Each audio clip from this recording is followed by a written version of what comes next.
ఏదైతే ఈ నెల 8వ తేదీన జరిగినటువంటి కేంద్ర హోంశాఖ సహాయ మంత్రి తనయుడు బండి భగీరథ్ మీద పోక్సో కేసు బుక్ అయి నేటికి 5 రోజులు అవుతున్నా కూడా ఇప్పటి వరకు కూడా తను అరెస్టు చేయకుండా ఉన్నది ఏదైతే ఉందో దాన్ని నిరసిస్తూ ఈ రోజున జై భీమ్రావ్ భారత్ పార్టీ ఆధ్వర్యంలో పోస్ట్ ఆఫీస్ అంబేద్కర్ సెంటర్ వద్ద ప్లకార్డ్స్ తో నిరసన తెలియజేయడం జరుగుతుంది. ఈ సందర్భంగా నేను ఒకటే డిమాండ్ చేస్తున్నా, తెలంగాణ రాష్ట్రంలో మనం చూసుకున్నట్టయితే ఇటీవల కాలంలో విపరీతమైన నేర సంఖ్య పెరిగింది. అదే క్రమంలో బండి సంజయ్ తనయుడు ఏదైతే ఒక మైనర్ బాలిక మీద అఘాయిత్యాన్ని పాల్పడని చెప్పి అతని మీద కేసు అయినా కూడా ఇప్పటి వరకు కూడా అరెస్టు చేయకుండా పోలీసులు ఎందుకు నిర్లక్ష్యం చేస్తున్నా కూడా ఖచ్చితంగా రేవంత్ రెడ్డి ప్రభుత్వం సమాధానం చెప్పాలి. నిన్నటి రోజున బండి సంజయ్ మాట్లాడుకుంటా నా కొడుకు ఏం తప్పు చేయలేదు, నా కొడుకు కోర్టుల మీద నమ్మకం ఉంది అంటే ఇదంతా నీకు తెలిసే జరుగుతుందా? ఎందుకంటే అతను కోర్టులో కూడా పిటిషన్ వేసిందని చెప్పి ఆ యొక్క కేసు విచారణకు వస్తుందని తెలిసి నీకు ముందస్తుగా ఎలా తెలిసింది? నువ్వు ఒక బాధ్యత గల హోంశాఖ కేంద్ర హోంశాఖ సహాయ మంత్రిగా ఉన్న బండి సంజయ్ గారు గతంలో ఈ తెలంగాణ రాష్ట్రానికి రాష్ట్ర అధ్యక్షుడు నిర్వహించిన మీరు నీ తనయుడి విషయం వస్తే బుద్ధిగా తీసుకొని పోయి నీ కొడుకుని పోలీస్ స్టేషన్ లో అప్పచెప్పి అప్పుడు నువ్వు కోర్టులో చూసుకోవాలి. కానీ నీ కొడుకుని దాచిపెట్టి ఏదైతే పోలీసులు నోటీస్ చేయడానికి పోయినా కూడా నీ కొడుకు అందుబాటులో లేకుండా చేసిన దాంట్లో నీ ప్రమేయం లేదా?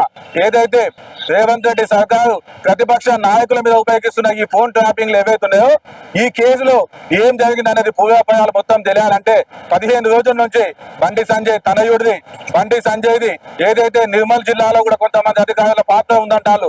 వాళ్ళందరి ఫోన్లు బాధితురాలై వాళ్ళ కుటుంబాల యొక్క ఫోన్లు మొత్తం కూడా వెరిఫై చేసి వాటి యొక్క కాల్ లిస్ట్ మొత్తం తెప్పించి దీంట్లో ఉన్న ఎంత పెద్ద వాళ్ళైనా కూడా ఈ కేసులో ఇన్వాల్వ్ చేసి వాళ్ళకి బెయిల్ రాకుండా చేయాలా. ఎందుకంటే రేవంత్ రెడ్డి గారి సర్కార్ని చూస్తుంటే పూర్తిగా ప్రజా వ్యతిరేక విధానాలు అవలంబిస్తుంది. ఇప్పటికిప్పుడు ఎన్నిక జరిగిన మీ ప్రభుత్వం కూలిపోయే పరిస్థితి ఉంది. అటువంటి మీరు ఇప్పటికైనా ఈ విషయంలో నిష్పక్షపాతంగా సిట్టేసి చేతులు దులుపుకోవడం కాకుండా ఈ విషయంలో మీరు నిష్పక్షపాతంగా విచారణ జరిపి బండి సంజయ్ కొడుకుని వెంటనే అరెస్టు చేయాలి. పోలీస్ వ్యవస్థ ఎక్కడికి పోతుంది? ఒక మంత్రి కొడుకుకి ఒక హోం మంత్రి సహాయం, ఒక కేంద్ర హోంశాఖ సహాయ మంత్రి కొడుకు తప్పు చేస్తే ఒక న్యాయము, సామాన్యమైన వాళ్ళు చేస్తే ఒక న్యాయమని ప్రజలు మొత్తం చర్చించుకుంటున్నారు. ఈ ఒక్క దెబ్బతోటి మీ మీ ప్రభుత్వం కూలిపోయే అవకాశం ఉంది. కాబట్టి వెంటనే 24 గంటలలో ఇప్పటికే ఈ యొక్క ఇష్యూ ప్రజా ఉద్యమంగా మారే అవకాశం ఉంది.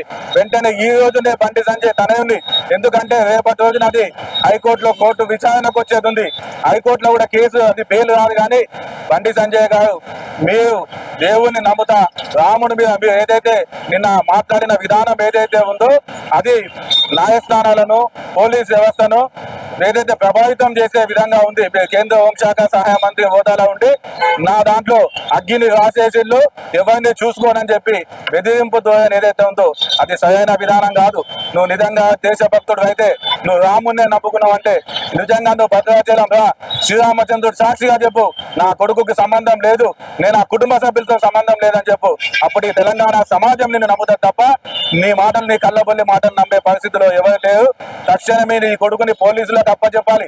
నువ్వు ఎంచక్క బయట తిరుగుకుంటా బాధ్యత గల పదవిలో ఉండి నువ్వు నీ కొడుకుని తప్పించుకొని తిప్పడంలో నా కొడుకు న్యాయస్థానాల మీద నమ్మకం ఉన్నాయని చెప్పి ఏదైతే చెప్తున్నావో ఈ తెలంగాణ సమాజం నిన్ను క్షమించదు, ఈ కాంగ్రెస్ పార్టీని క్షమించదు.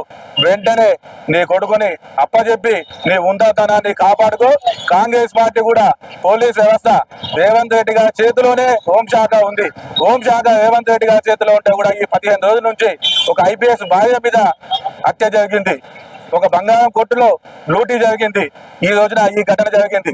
ఇన్ని సంఘటనలు జరిగినా కూడా పూర్తిగా హోంశాఖ దగ్గర ఉంచుకున్న రేవంత్ రెడ్డి సర్కార్ విఫలమైండు, రేవంత్ రెడ్డి విఫలమైంది అని చెప్పి ఈ సందర్భంగా మేము చెప్తున్నాం.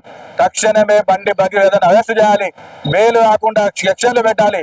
రేపు ఒకవేళ హైకోర్టులో కేసు వచ్చినా కూడా ప్రభుత్వం గట్టిగా వాదనలు వినిపించి ఆ యొక్క యాంటిసిపేటర్ కానీ ముందస్తు అరెస్ట్ లేకుండా ఏదైతే ఆర్డర్ వస్తుందో దాన్ని రద్దు చేసే విధంగా రేవంత్ రెడ్డి సర్కార్ కృషి చేయాలని, లేకపోతే మీ ప్రభుత్వం పతనమైందని చెప్పి సందర్భంగా నేను హెచ్చరిస్తున్నా.